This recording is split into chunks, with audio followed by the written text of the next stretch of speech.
I'm confused enough to be put away.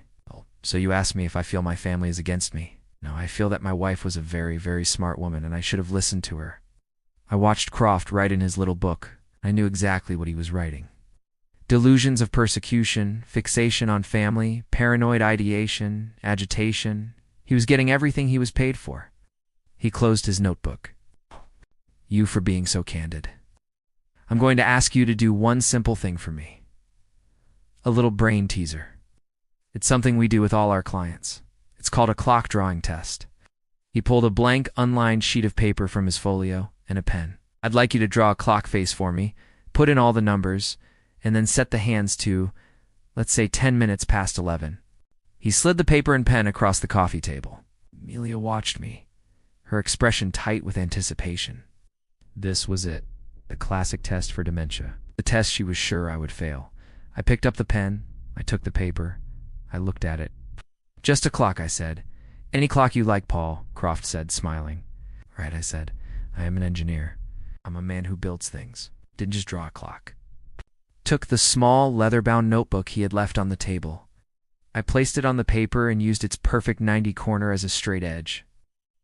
I drew a perfect XY axis in the center of the page. Then I took a small coaster from the side table. I placed its center on my axis and drew a perfect sharp circle. Dad, what are you? Amelia started. She, Croft said, holding up a hand, his eyes wide, fascinated. I placed the 12 at the top, the 6 at the bottom, the 3 and the 9 on the horizontal axis. Then, with the precision of a draftsman, I filled in the other numbers using the cross lines to ensure they were perfectly spaced, perfectly symmetrical. He asked for 10-11, I murmured to myself. I drew the minute hand long and sharp, pointing precisely at the 2. I drew the hour hand shorter, thicker, and not pointing at the 11, but exactly 16th of the way past the 11 on its way to the 12.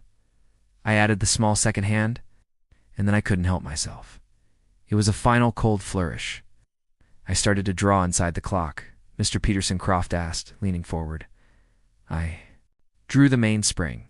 I drew the escape wheel. I drew the pallet fork. I drew a perfect schematic diagram of the clock's internal escapement mechanism. I put the pen down. I slid the paper back across the table. There was a long, long silence. Amelia was staring at the drawing, her mouth slightly open, a look of profound confusion on her face. Croft just stared at it. He had been expecting the shaky, disorganized, number-jumbled drawing of a dementia patient. He got a blueprint, cleared his throat. He looked up. His professional smile was gone. It was replaced by a tight, thin-lipped expression of annoyance.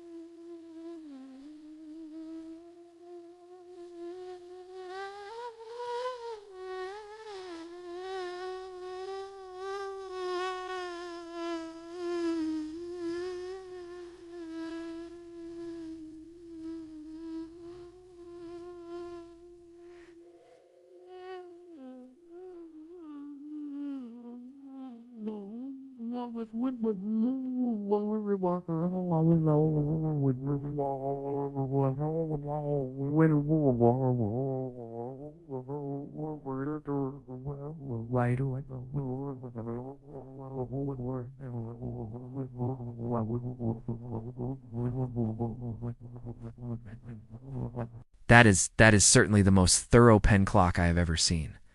He quickly folded the paper and put it in his jacket. He stood up. Thank you for your time, Paul. This has been illuminating. Doctor, he's always been obsessive, Amelia said, scrambling to her feet, trying to salvage the narrative. See, he gets stuck on details. It's not normal, yes, Croft said, grabbing his things. Have everything I need? He was out the door in less than 30 seconds. Amelia followed him, throwing one last venomous look back at me. A look that said, "You think you're smart, old man? Just wait." The door slammed. I sat in the U, on a silence of my living room.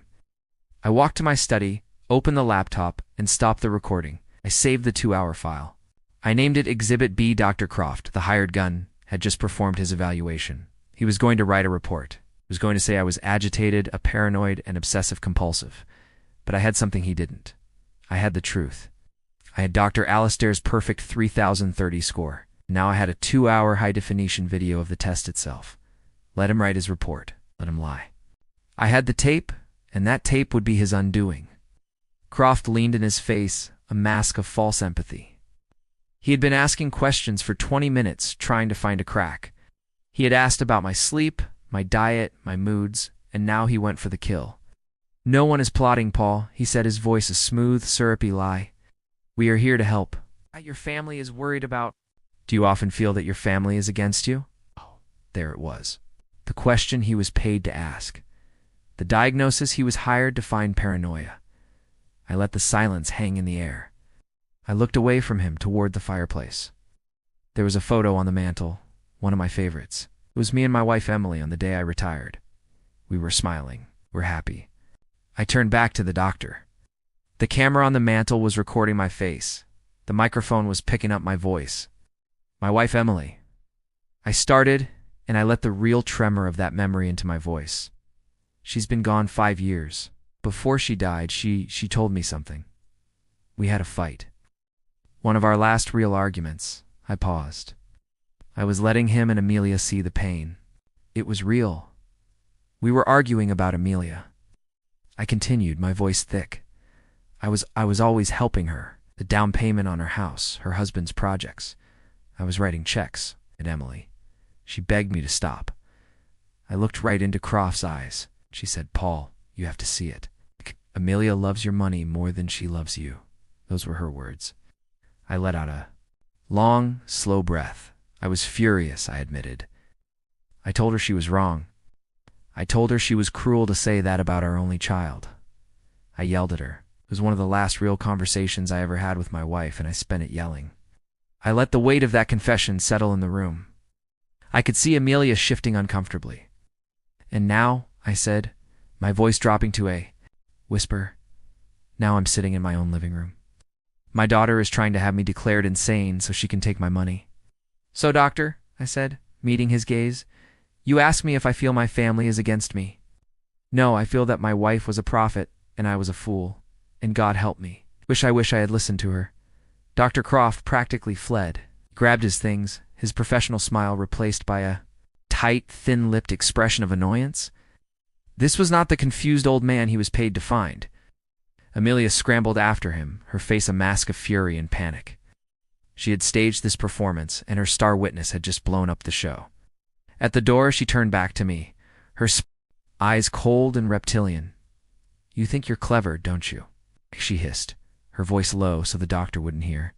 You think you're smart, old man. You just wait. You'll see.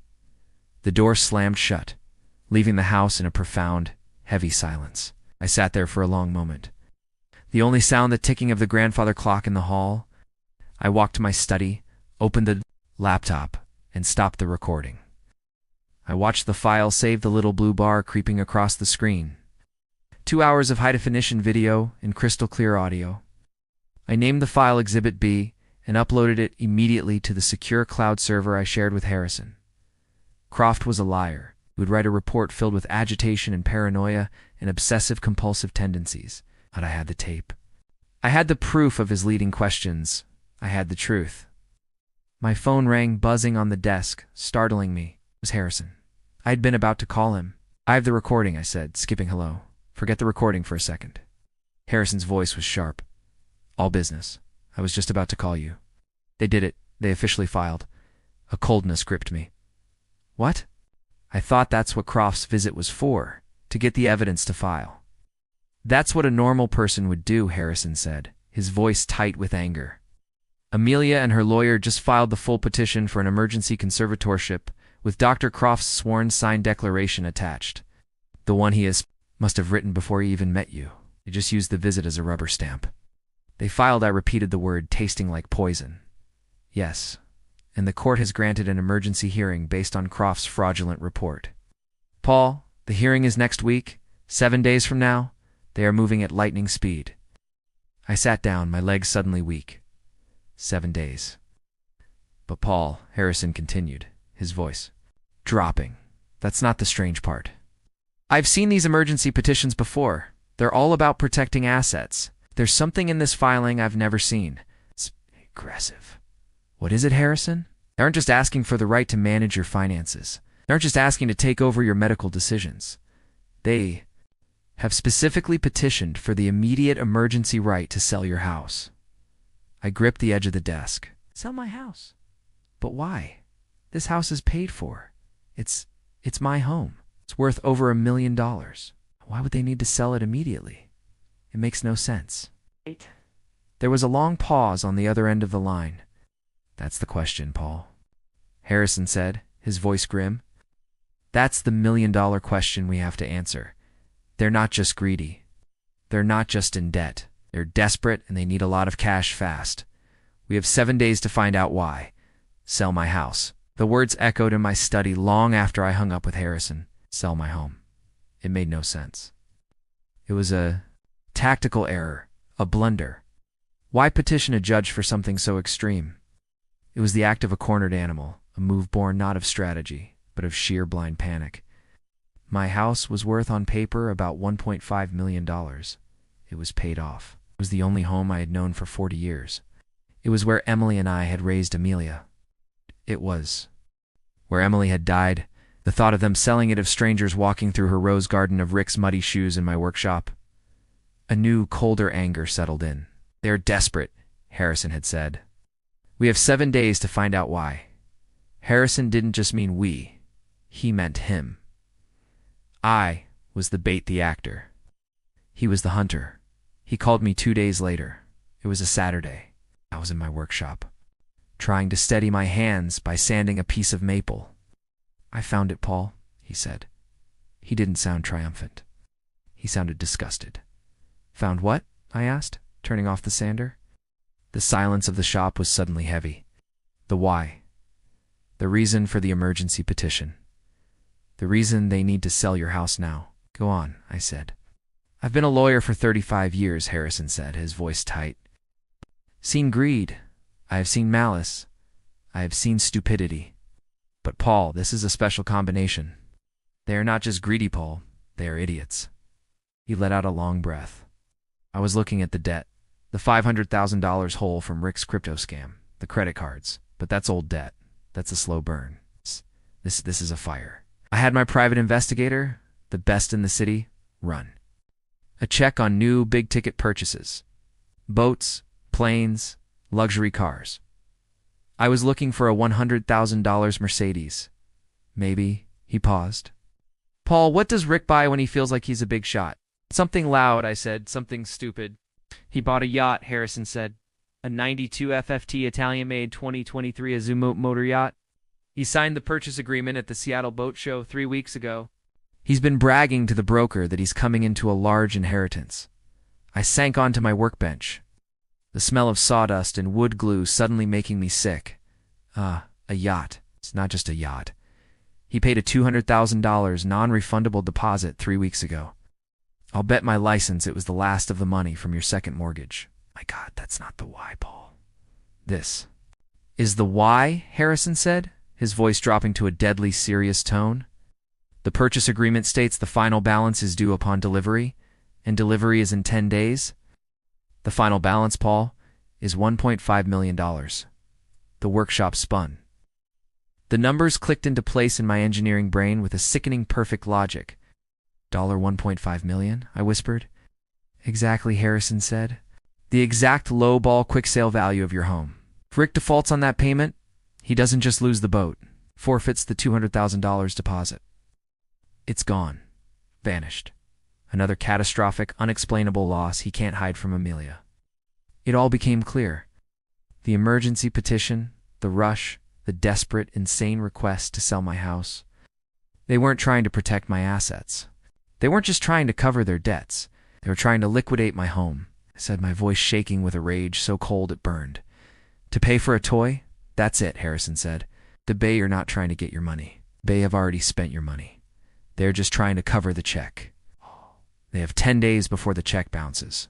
The court hearing is in 5. I stood up. The fog of confusion was gone. The hurt of betrayal was gone. All that was left was the cold, hard, structural certainty of the fight to come. They're not just greedy, I said to Harrison. And they're not just stupid, they're cornered. They've given us a deadline. Thank you, Harrison. I know what I have to do now. I hung up the phone. They didn't just want my money. They were trying to trade my life's work, my memories, my wife's home for a boat. This was no longer just a legal fight. This was an extermination. I spent the next 48 hours in a state of controlled, focused rage. The hearing was in 5 days. Harrison was preparing the legal side, filing our counter motions, subpoenaing Dr. Esther and preparing Exhibit A and Exhibit B, the fraudulent power of attorney video and the recording of Croft's sham evaluation. My job was to prepare the past. Paul, I need everything Harrison had ordered. Every tax return for the past 10 years, every medical record, every major purchase receipt. I am going to build a fortress of competence around you. I need the paper to prove it. So, I sat in my study, surrounded by dusty file boxes. It was a miserable archaeological dig into my own life. I found receipts for the $200,000 down payment, clearly marked gift, in my own handwriting. I found the tuition checks for my grandson.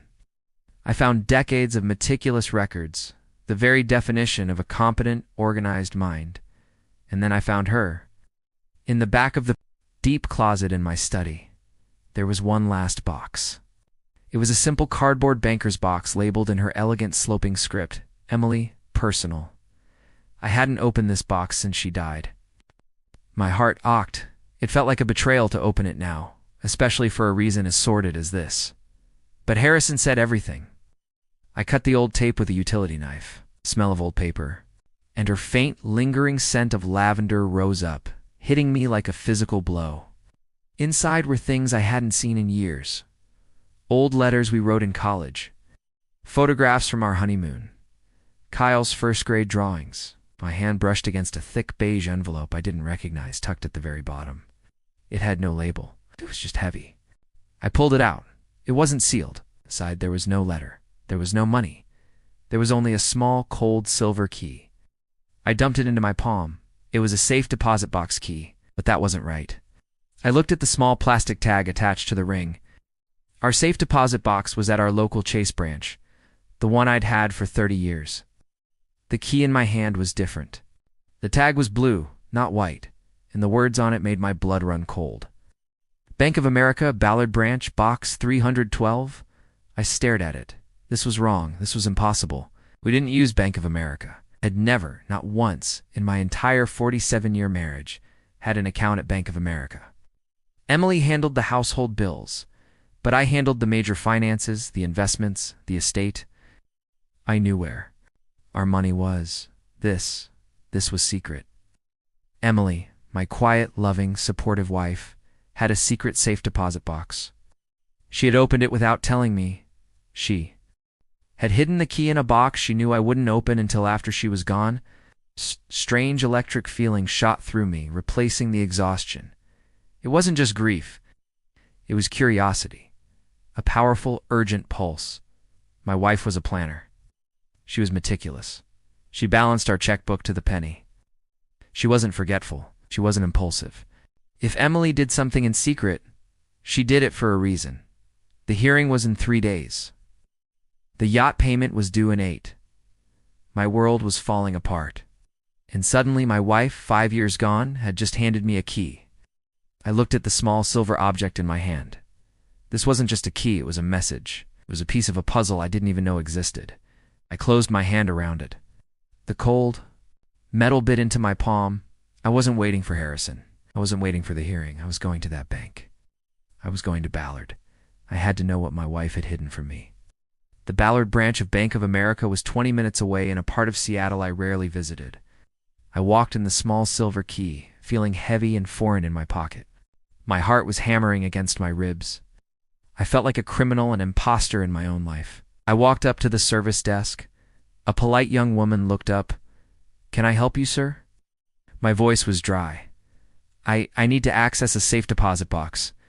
I have the key. The box is in my wife's name, Emily Peterson. Of course, she said. "Wah, do you have your ID? And are you listed as a co-signer on the box?" I don't know. I admitted, feeling like a fool. "She passed away 5 years ago. I just found this key. I'm her executive. Her death certificate, my ID, our marriage certificate. The bank manager was called. I spent 30 agonizing minutes in a glass-walled office presenting documents proving who I was, proving Emily was gone. The manager was kind but firm.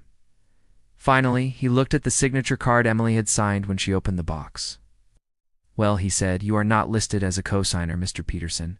However, your wife set this up as a trust, not a joint account. And you are listed as the sole beneficiary with access granted upon presentation of her death certificate, which you have provided." My wife had set up a trust without me. A moment later, I was in the vault. The air was cold, sterile, and silent. The attendant used her key, then mine. Long metal box number 312 slid out with a heavy metallic sound. She placed it on a table in a small private viewing room and closed the door, leaving me alone. I stared at the box for a long time. My hands were shaking. This was a part of Emily I had never known, a secret she had kept from me, her husband of nearly 50 years. I lifted the lid. I was expecting, I don't know, jewelry, cash, stocks, something she had hidden away, but the box was nearly empty. Ow. There was no money. There were no jewels. There were no property deeds. There was only a single thick cream-colored envelope. My name, Paul, was written on the front in her familiar, elegant handwriting. I picked it up. It was heavy. I turned it over. The back was sealed with a wax pea. I broke the seal. Inside, there was no legal document. There was just a letter written on her personal stationery, the pages thick and heavy. I unfolded the moment. I would have to do this alone. I would have to betray your trust just once in order to save you for all time.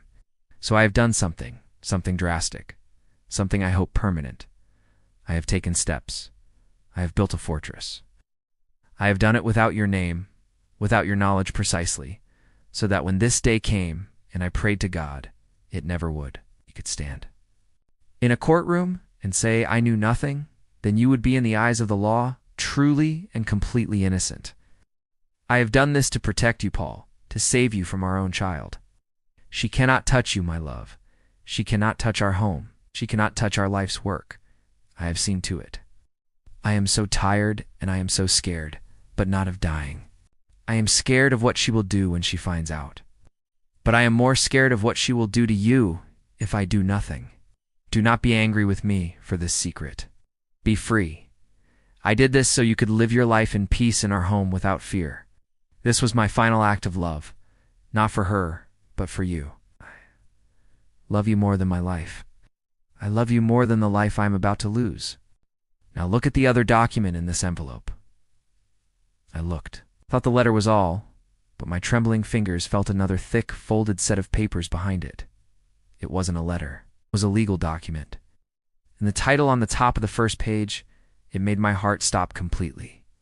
My fingers were numb. I felt dizzy, disoriented, as if the cold, sterile walls of the bank vault were closing in. Look at the other document she had written. Behind the letter, just as she'd said, was another thicker, multi-page document. It was folded in 3. It wasn't stationery. It was thick legal bond paper. I unfolded it. My eyes skipped over the jargon. The whereas and here and after and landed on the title, centered at the top in bold black terrifying letters. Declaration of trust for the Peterson family. Irrevocable trust I didn't understand. Trust I was the executive of our estate.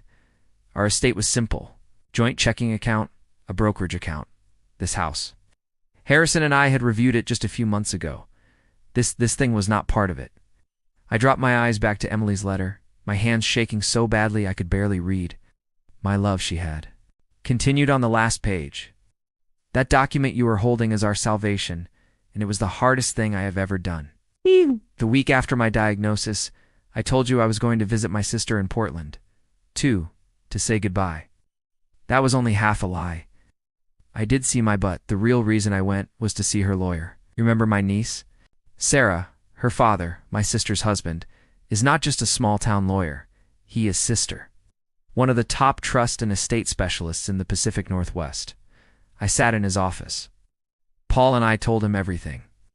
I told him about Amelia, about Rick, about my fears. I asked him to help me build a firewall, a legal fortress so high and so strong that not even our own daughter could burn it down. He called it an irrevocable trust, a lockbox, he called it. Over the next 6 months, my love, well, I was going to chemotherapy while I was telling you I was rebalancing our checkbook. I was systematically and legally moving everything. I dropped the letter and grabbed the legal document, my eyes flying across the pages. It was all there. Schedules, addendums, lists, the house. Emily's letter continued, as if she was speaking to me from the grave. Our home. I transferred the deed. It is no longer in Paul and Emily Peterson. It is owned outright by the Peterson family irrevocable trust. My heart stopped. The house Amelia was trying to sell. The brokerage account. I read on. All of it. Every stock, every bond, every mutual fund. I liquidated our joint account, and using my power as Conor, I transferred the full cash balance into a new account in the name of the trust. Our retirement funds, everything. It is all in the trust. I stumbled back, hitting the wall of the viewing room. $1 per million, my entire net worth, my home, my life's work. For the last 6 years, it hadn't been mine. And here's the beauty of it, my love, she wrote. And I could feel the fierce protective intelligence of the woman I had married. Here is the genius of the plan. Are what they call the lifetime beneficiary. So that means you get all the income, the dividends, the interest. You will live in our house rent-free for the rest of your life. Nothing will change for you. You will have your income, your home, your life. We're protected. But end that one word. That one word was the kill shot. But you are not the trustee. You are not the grantor. You do not control the principal.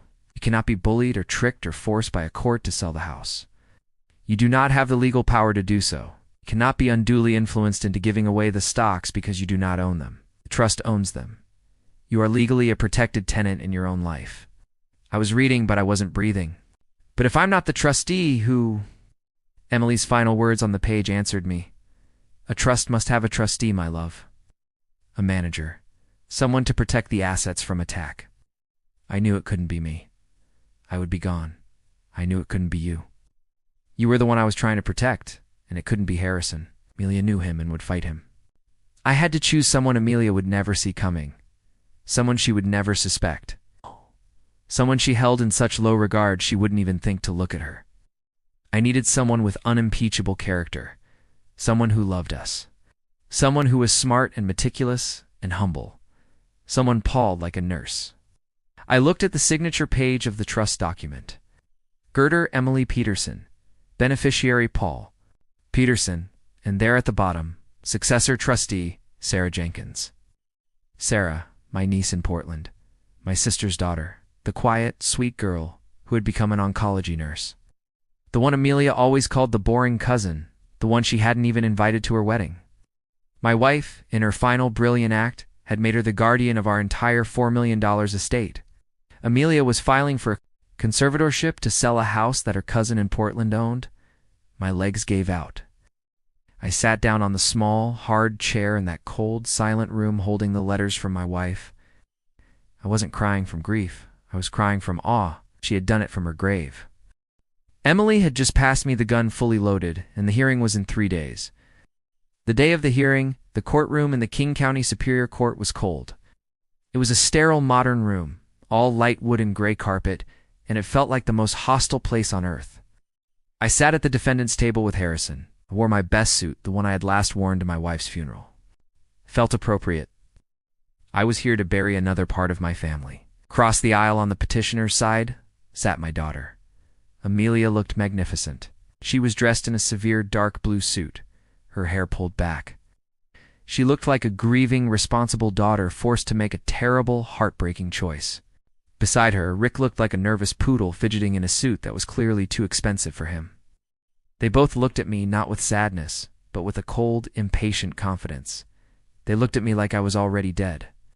The judge, an unsensed woman named Judge Maria Chen, entered. "We're in the matter of the conservatorship of Paul Peterson," she said, her voice echoing in the quiet room. "Counsel for the petitioner, you may begin." Amelia's lawyer, a slick shark-skinned man named Berkeley, stood up. "Thank you, Your Honor. Your Honor, we are here today for a tragic but necessary reason. We're here to protect a man, a brilliant man, from himself." Barkley began to paint a picture of me. It was a masterpiece of fiction. He described a beloved father, a pillar of the community now lost in the fog of cognitive decline. He spoke of erratic behavior, profound confusion, and a disturbing lack of self-care. Over the past 6 months, Barkley said, his voice dripping with fake sympathy, my client, Mr. Peterson's devoted daughter, has watched in horror as her father has deteriorated. He has forgotten to pay key utilities, leaving him without power for days. A lie. He has become dangerously forgetful, setting off his own smoke alarms after leaving the stove on. A lie. He gets lost in his own neighborhood. He loses his keys, his wallet. He calls his daughter 10, 15 times a day, asking the same questions with no memory of the previous calls. I sat still, my hands clasped on the table. I looked at the judge. She was taking notes, her face a mask of neutrality. This was working. The lies were clean, simple, and believable. These are not in isolation cause for this extreme a measure, Barkley continued. But, Your Honor, we are also here because Mr. Peterson's significant estate, an estate he built over a lifetime, is now at risk. He is susceptible to undue influence. And that is why my client, his daughter, had to step in. She had no choice. We have provided in our petition a sworn declaration from one of the most respected forensic psychiatrists in the country. Your Honor, the petitioner calls Dr. Julian Croft to the stand. Croft walked in all silver hair and expensive tailoring.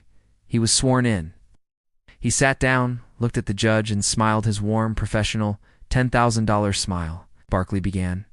Dr. Croft, did you have occasion to meet with and evaluate the respondent, Mr. Paul Peterson? I did, Croft said, his baritone voice filling the room. Met with Mr. Peterson at his home at his daughter's request. We had a long conversation, and in your expert professional opinion, what did you find? I found a man in a state of tragic and quite rapid decline, Croft said, shaking his head sadly.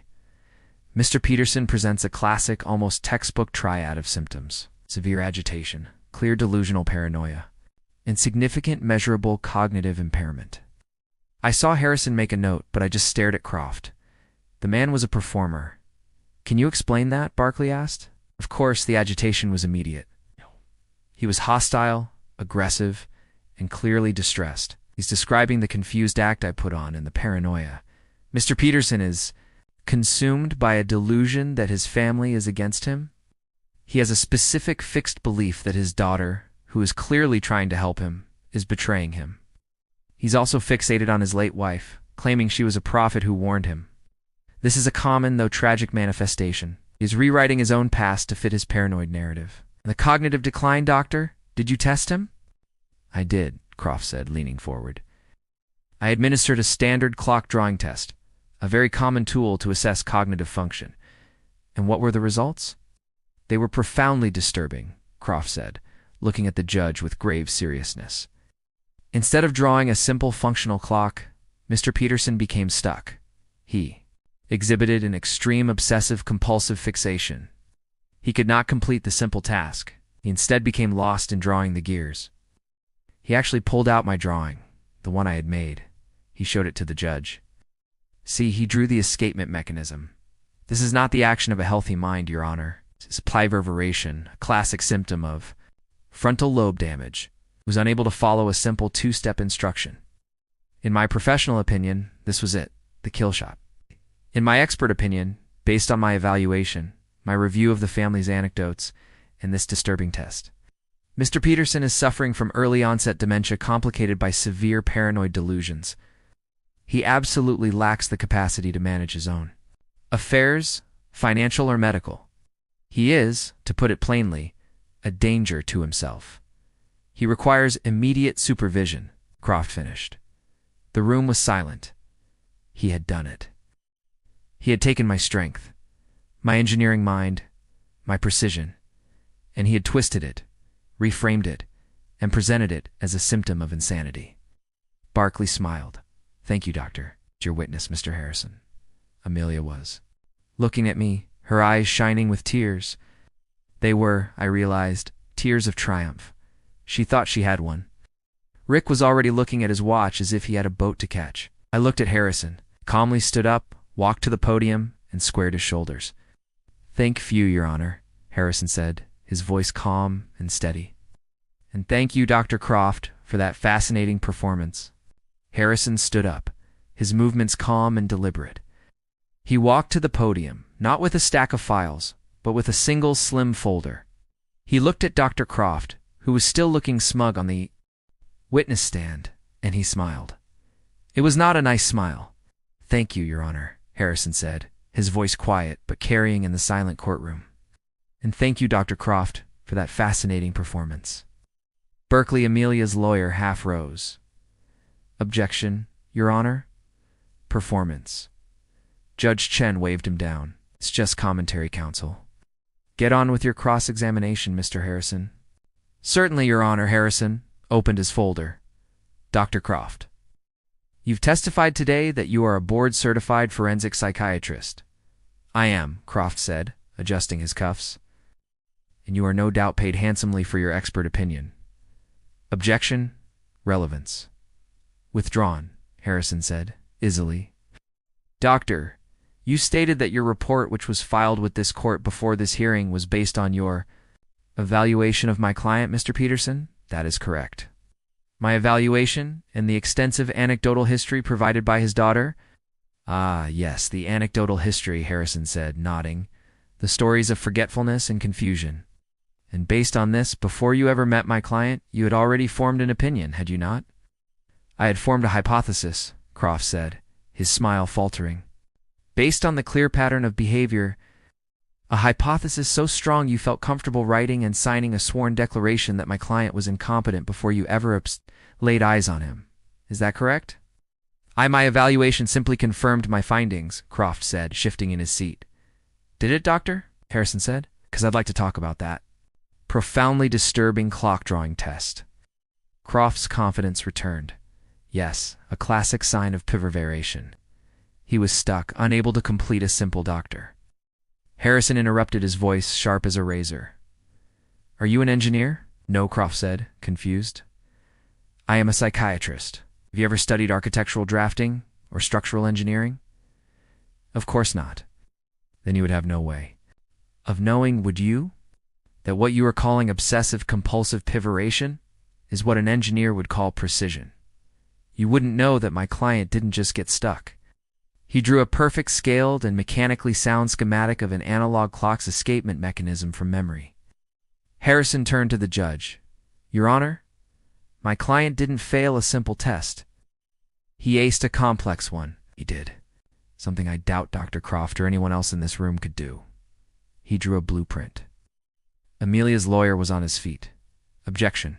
My colleague is testifying," sustained Judge Chen said. But she was looking at the drawing on her desk with a new, intense curiosity. "Mr. Harrison, do you have a question for the witness?" "I do," Harrison said. "Dr. Croft, in your expert opinion, is it common for dementia patients to be able to recall from memory the precise gear and pallet fork mechanics of an analog clock?" Croft's tan looked a little green. It's the fixation is the symptom, just a yes or no, doctor." "Is it common?" "No," Croft whispered. "Thank you, doctor. No further questions." Harrison sat down. Duckley, seeing his case was suddenly on fire, tried to jump. "Your Honor, the petitioner rests. We believe the evidence is clear, and we ask for the emergency petition to be granted." "The petitioner rests after that cross-examination." "Bold move, counsel.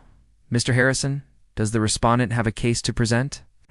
Harrison stood up again, his calm never wavering. "We do, Your Honor.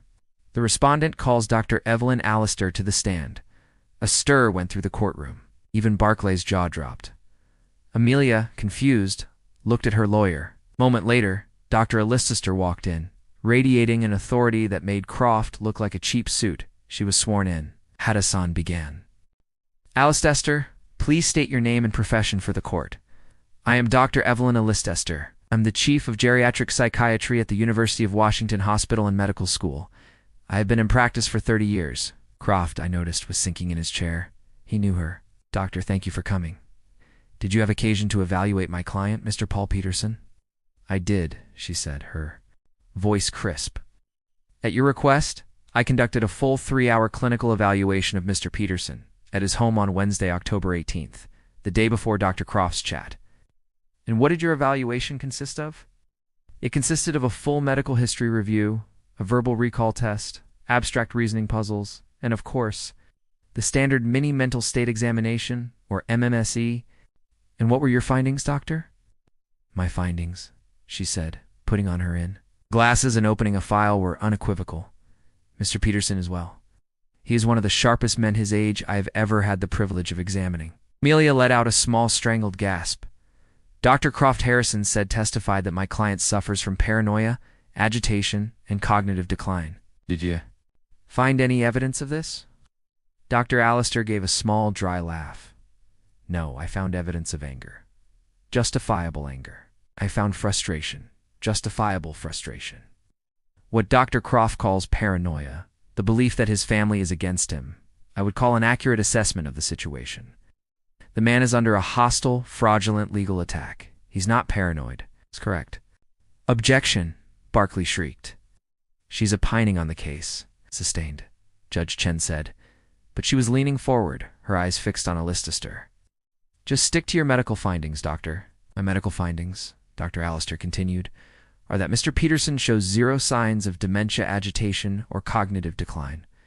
What he does show is a score on the mini mental state examination of, she paused for, effect 30 out of 30.30, Harrison asked, as if he didn't know. What does that mean for the layman in the room? It means a perfect score, Dr. Allister said. It means he answered every question perfectly. Recall orientation calculation. It is a score I rarely see even in patients 20 years younger. This man's mind is a fortress. She then turned with a cold fury to the report filed by Croft. I have also, she said, reviewed the declaration of Dr. Julian Croft, and as an officer of this court and as the head of my department, I am professionally appalled. His report is, to be blunt, a work of fiction. Taken my colleagues. Mr. Peterson's precision and intelligence and deliberately maliciously reframed it as obsession and insanity. It is not only unprofessional, it is, in my expert opinion, a clear-cut case of medical malpractice and fraud on this court. The courtroom was dead silent. Dr. Croft was grabbing his briefcase. I am submitting my own 13-page notarized report, Your Honor, Allister said, handing it to the bailiff, which states unequivocally that Mr. Paul Peterson is not only competent, he is exceptionally competent, and he's quite clearly the victim of a predatory financial attack by his own family. Judge Chen's face was white with rage. She wasn't looking at the lawyers. She was looking at Amelia. Thank you, Doctor, Harrison said, sitting down. No further witnesses, Your Honor. Judge Chen's face was a study in controlled fury. She had just heard Dr. Allister's testimony, and she was staring at Amelia, not her lawyer, but at my daughter. The air in the courtroom was crackling. Barkley, Amelia's lawyer, looked like he'd been punched. He was shuffling papers, clearly rattled. Mr. Harrison, Judge Chen said, her voice dangerously quiet. Does the respondent have anything further, or have we all heard enough? Harrison stood up slowly. Your Honor, he said, his voice as calm as a frozen lake. We have one final piece of evidence. It speaks to the anecdotal history that the petitioner's counsel, Mr. Barkley, was so fond of. It speaks to the help that my client's daughter has been so eager to provide. Barkley, sensing another attack, jumped to his feet. Objection. Your Honor, what is this? We have what evidence. We've already had the medical testimony. It's not a medical testimony, counsel, Harrison said. It is, however, a very clear recording. Your Honor, we would like to present respondents. Exhibit C, a video recording. Taken in Mr. Peterson's home in his living room just last week. A jolt went through the room. Amelia, who had been staring at Dr. Allister's back with pure hatred, whipped her head around to look at me. Her face was for the first time not smug, not fake crying. It was pale with genuine animal fear. A video, Judge Chenin said, her eyebrows raising. Mr. Harrison, on what grounds? On the grounds, Your Honor, that it is a perfect first-hand recording of an act of fraud, specifically fraud against the elderly. We are alleging that this entire petition, Harrison's voice boomed, is not just baseless, but is the second step in a criminal conspiracy to defraud my client. The first step is on this video. Objection, Barkley was yelling. This is outrageous. Recording. This is a two-party consent state. It's illegal. It's inadmissible. Harrison just waited for him to finish. Your Honor, he said, turning back to the judge. As I am sure you are aware, Washington's 2P party consent law has two very clear exceptions. First, it does not apply when there is no reasonable expectation of privacy, such as when one is in the common area of another person's home. And second, and more importantly, it certainly does not apply when one is in the process of committing a felony and attempting to trick a 72-year-old man into signing a durable power of attorney under false pretenses. That, Your Honor, is a felony. Judge Chun's eyes narrowed. I will be the judge of that. Mr. Harrison, you have this video cued? We do, Your Honor. The bailiff has the file, then proceed. The large monitors in the courtroom, which had been dark, flickered to life. And suddenly, my living room was on. Display for the entire court. The camera angle was from the mantel. It was perfect. It showed the coffee table, the armchair Amelia had sat in, and me on the sofa. The video was silent for a moment, and then the door opened and Amelia walked in. That Harrison said, his voice narrating is the petitioner Amelia Hayes entering my client's home last Tuesday. The courtroom watched. I watched.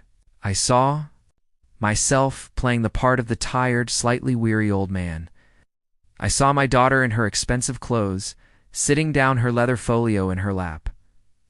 Now, Your Honor, Harrison said, please listen closely to the audio. We all heard Amelia's voice, bright and fake echo in the silent courtroom. She said, this is nothing to worry about, Dad. It's just some simple tax forms. Standard stuff. It just lets me and Rick talk to your accountant and handle the bills. Simplify things. I saw Berkeley, the lawyer, flinch. That was not what she had told him. Then the camera zoomed in just as I had on my laptop. It showed the stack of papers. It showed Amelia's left hand. And it showed her perfectly manicured red-nailed thumb pressing down hard on the top of the page. There are just a few places you need to sign, her video self said. Then my video self, playing his part, squinted. Oh my, so many legal words. What does that say up at the top? The entire courtroom, the judge included, leaned forward. Amelia's voice on the video was tight, annoyed. It's nothing, Dad, just legal jargon. Authorization for taxpayer. It's standard. A gasp went through the courtroom. Barkley looked like he was going to be physically sick. He was staring at his client, his mouth open, his face as white as a sheet. He had been lied to. He was in this moment realizing he was a party to fraud. And then the key moment, my video self fumbled for the pen. My hand accidentally knocked the stack of papers, and for one perfect high-definition second, her thumb slipped.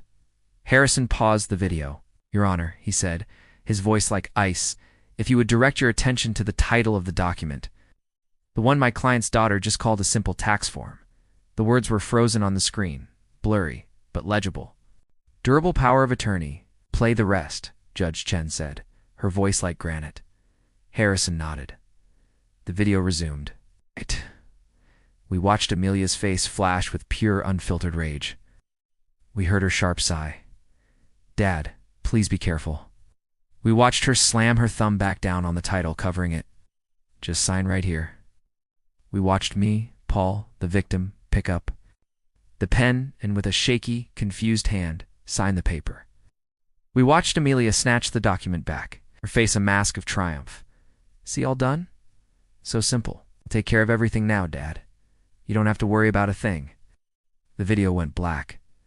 The silence in the courtroom was absolute. It was so quiet. I could hear the faint buzz of the fluorescent lights. Amelia was staring at the blank screen, her face colorless. Rick was sweating visibly, and Berkeley had sat down. He was just staring at his empty legal pad. A dead man walking. Chen. Judge Chen was no longer white with rage. She was red. A deep, dark, terrifying red was creeping up her neck. She took off her glasses. She cleaned them slowly. She put them back on. She looked at Amelia, and her voice when she spoke was not a judge's. It was the voice of a woman who had just seen pure, unadulterated evil. Mr. Barkley, she said, her voice shaking with quiet fury. Do you have an explanation? Barkley stood up, his knees shaking. Your Honor, I have never seen this. I was not aware. You were not aware. Judge Chen repeated that your client was committing a felony in order to build the anecdotal evidence for the case you just presented to me. You were not aware that this entire petition, this entire proceeding, is based on a lie so profound it is frankly staggering. Harrison stood. Your Honor, he said. The respondent moves for immediate dismissal of the petition with prejudice. And Your Honor, we are not finished. Judge Chun's face was a deep, dark, terrifying red. She looked at Amelia, and her voice, when she spoke, was not a judge's. It was the voice of a woman who had just seen pure, unadulterated evil. Mr. Barkley, she said, her voice shaking with quiet fury. Do you have an explanation? Barkley stood up, his knees visibly shaking. Your Honor, I have never seen this. I was not aware. My client assured me. Your client, Judge Chen, snapped her voice now like a whip crack in the silent room. Your client, Mr. Barkley, is a liar. You, sir, are either a fool or a co-conspirator. You have stood in this courtroom as an officer of this court, and you have presented a case based on this performance. You have presented fraudulent coach testimony from a charlatan. You have presented a fraudulent petition based on a felony. Your Honor, I must object. Barkley pleaded, his voice squeaking. Objection. Objection to what, counsel? The judge roared, finally losing her composure. To the truth. To the video. To the fact that you have wasted this court's time with a proceeding that is not just baseless, but is in itself an act of profound criminal malice. She stood up. The entire courtroom flinched. The petition for the conservatorship of Paul Peterson is hereby denied, dismissed with extreme prejudice. This matter is closed. It cannot be refiled, cannot be revisited. It's over. She pointed a trembling finger at Amelia. That is the least of your problems. She sat down, but her eyes never left my daughter's face. Amelia looked like she had been turned to stone. Mr. Barkley, the judge continued, her voice now a deadly cold monotone, you have brought a fraudulent case before me. You have enabled your client's attempt to defraud an elderly citizen. You have vouched for a medical expert who is quite clearly a hired gun who signs declarations before he even meets a patient. I am, as of this moment, referring this entire matter, your conduct, your testimony, and your professional ethics to the Washington State Bar Association's Disciplinary Committee. Should pray you still have a license to practice law by the end of this year. Berkeley actually stumbled, collapsing into his chair. He put his head in his hands. As for you, Miss Hayes, the judge said. Amelia froze and did not respond. Look at me, the judge commanded.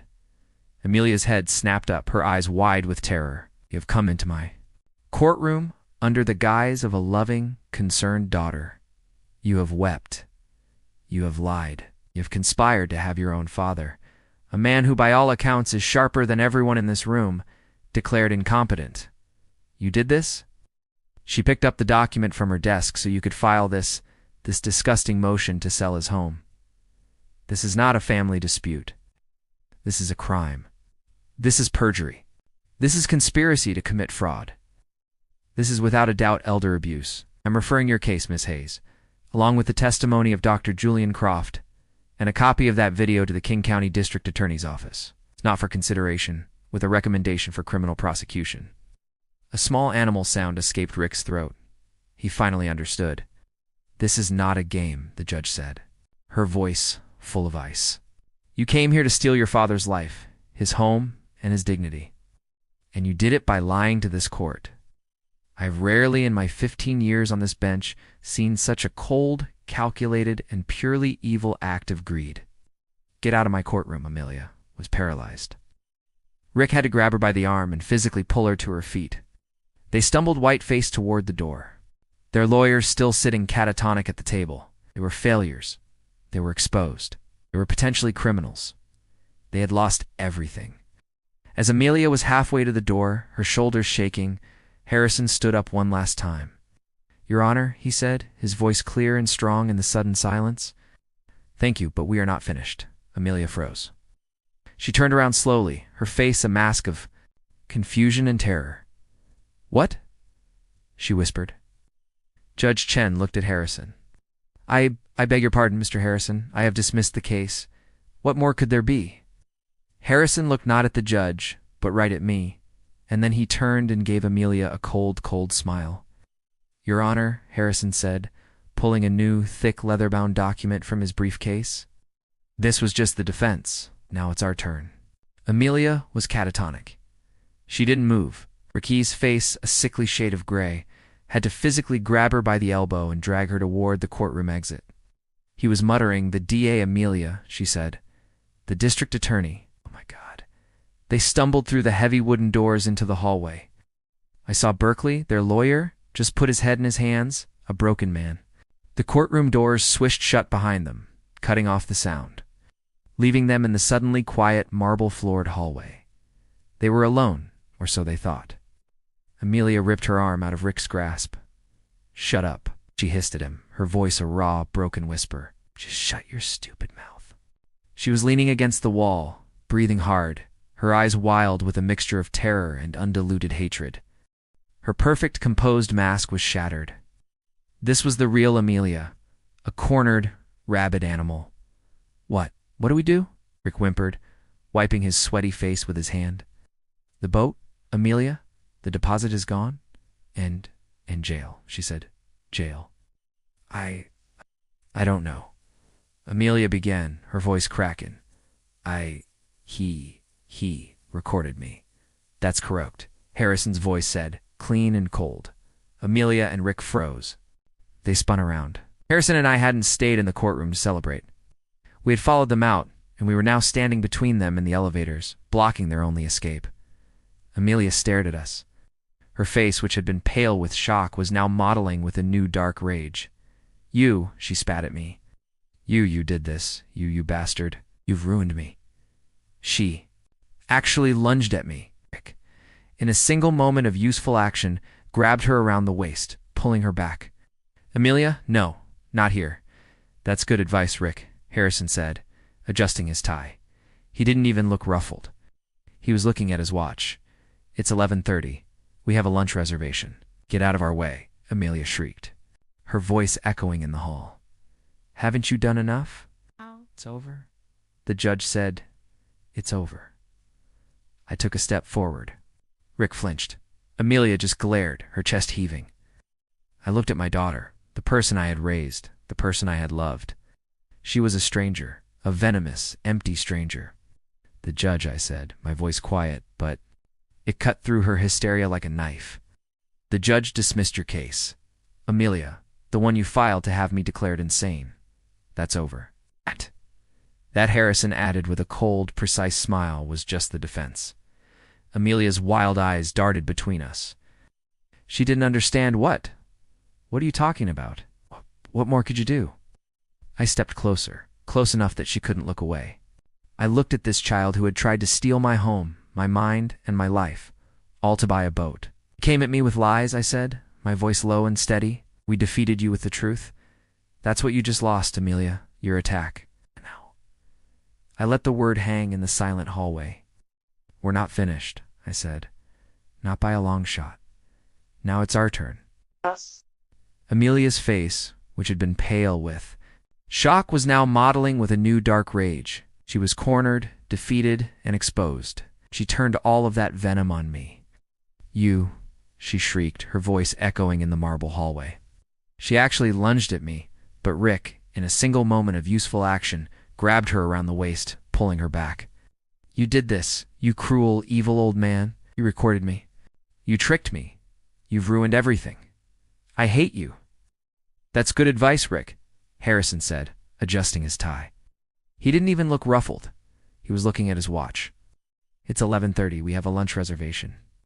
"Get out of our way," Amelia shrieked. "Haven't you done enough? It's over." The judge said, "It's over." I took a step forward. Rick flinched. Amelia just glared, her chest heaving. "The judge," I said, my voice quiet, "dismissed your case, Amelia, the one you filed to have me declared insane. That's over." That, Harrison added with a cold, precise smile, was just the defense. Amelia's wild eyes darted between us. She didn't understand. What are you talking about? What more could you do?" "We're not finished," I said. "Not by a long shot. Now it's our turn."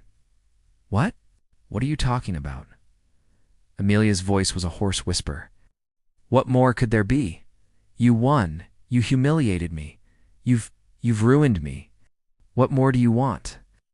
We're not here to want anything, Amelia, Harrison said, his voice as sharp as a legal filing. We're here to conclude the business. What business? Rick whimpered, his eyes darting between us and the elevators. The case is dismissed. We're leaving. Not quite, a new voice said. It was a woman's voice. Calm, clear, and steady. We all turned. Walking down the hallway, toward us from the direction of the elevators, were two women. One was in her late 50s, wearing a sharp professional suit and carrying a heavy leather briefcase. The other was a young woman in her early 30s, wearing simple blue nurse's scrubs. She had kind, intelligent eyes and a calm expression that seemed completely out of place in this scene of raw emotional conflict. Amelia squinted. Her brain, addled by rage and fear, was slow to process the new arrivals. She stared at the nurse. "Hello, Cousin Amelia," the young woman in the scrub said. Her voice was polite. Amelia's jaw dropped. It was a look of such profound, stunned confusion. It was almost comical. "Sarah," she breathed, her voice a squeak. "What?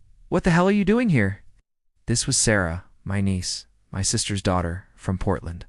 The quiet, boring cousin, the one who had become an oncology nurse. The one Amelia had always looked down on, always treated as a poor relation. The one she hadn't even invited to her wedding because, as I'd overheard her telling Rick, she's just so dull and she'd just want to talk about bedpans. Sarah looked at her cousin, her expression not unkind, just matter-of-fact. "I'm here for the hearing, Amelia." Well, she corrected herself. It seems I'm a little late. You all finished early." Amelia's confusion was now curdling back into suspicion. What you're here for? For this? Why? What does this have to do with you?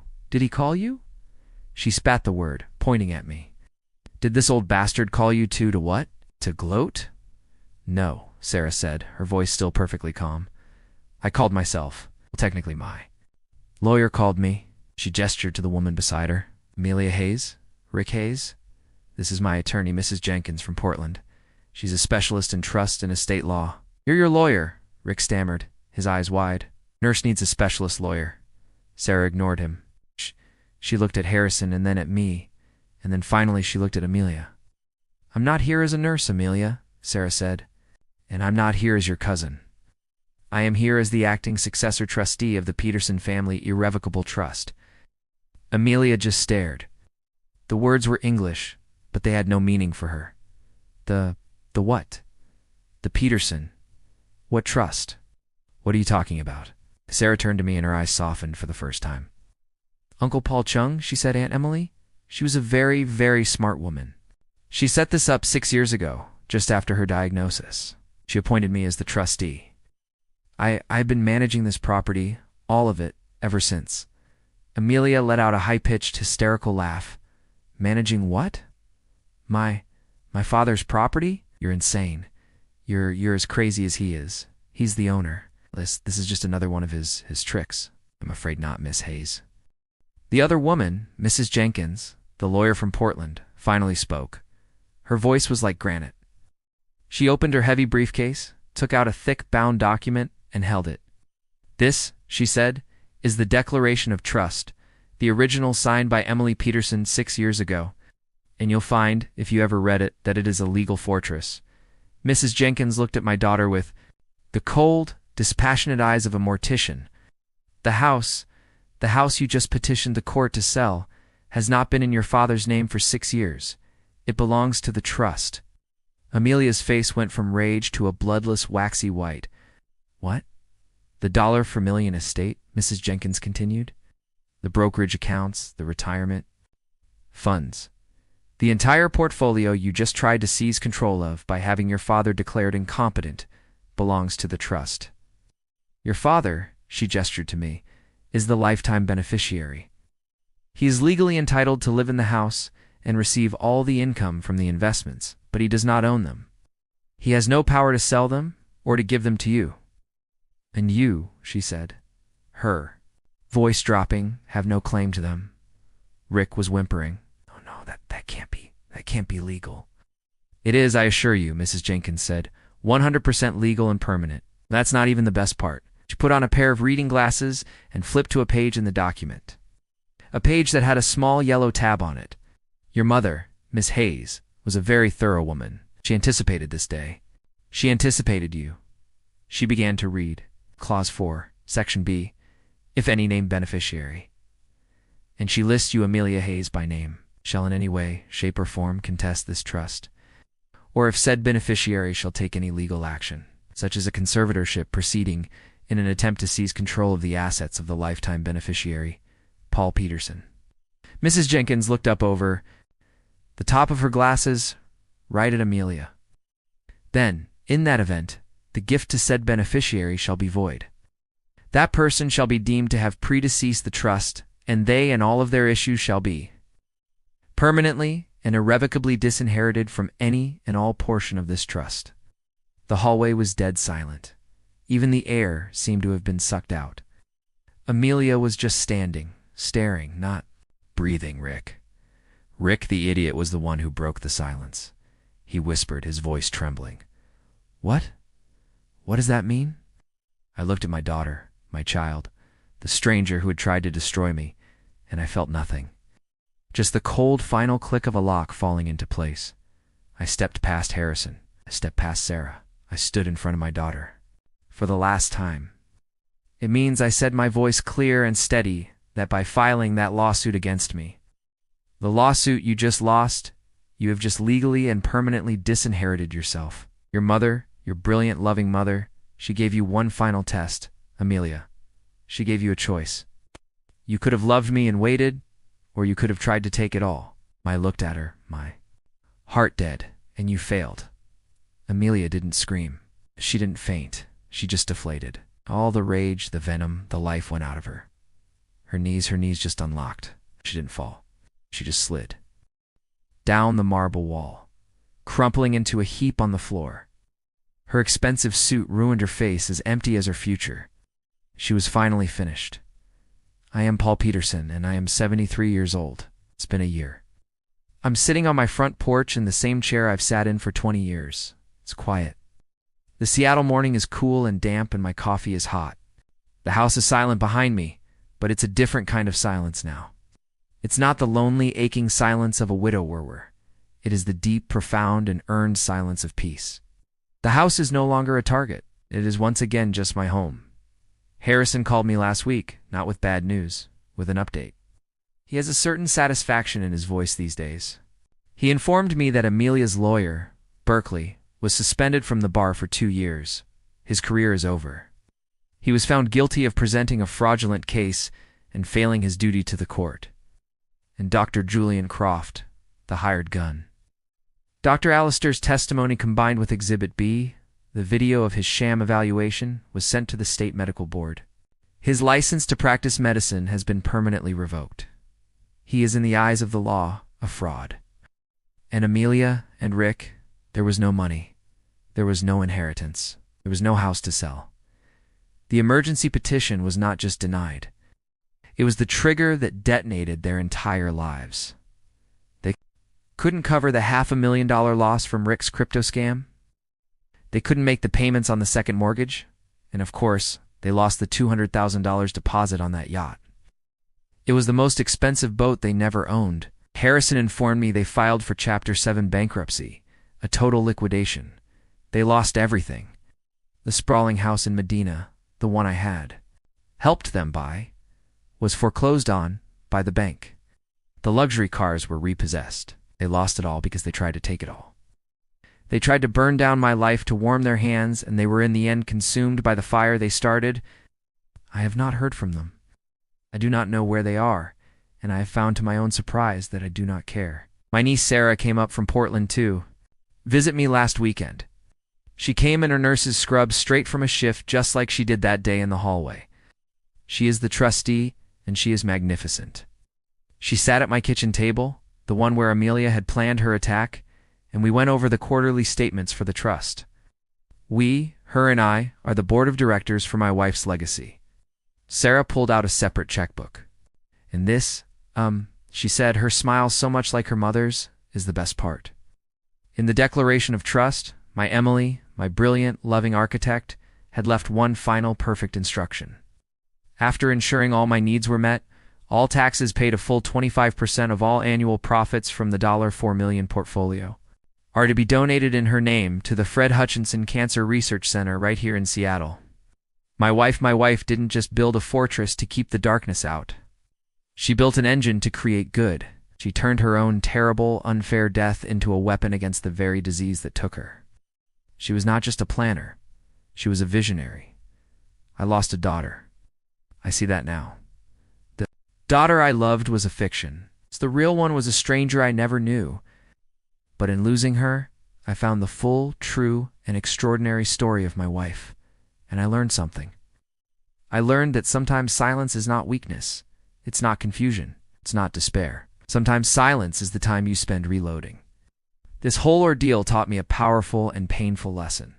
True strength isn't just about endurance or quiet sacrifice. It's about action. It shows that love and trust, when they are abused, must be met with wisdom and meticulous planning. My wife Emily demonstrated that the greatest act of love isn't always just giving, it is also protecting. Taught me that you must fight for your dignity, and that it's never too late to see the truth, even if it's a truth that breaks your heart. Sometimes the hardest boundaries are the ones we must draw with the people we loved the most. Not to destroy them, but to save ourselves. Have you ever had to draw a difficult line with someone you love? Share your own experiences with setting boundaries in the comments below.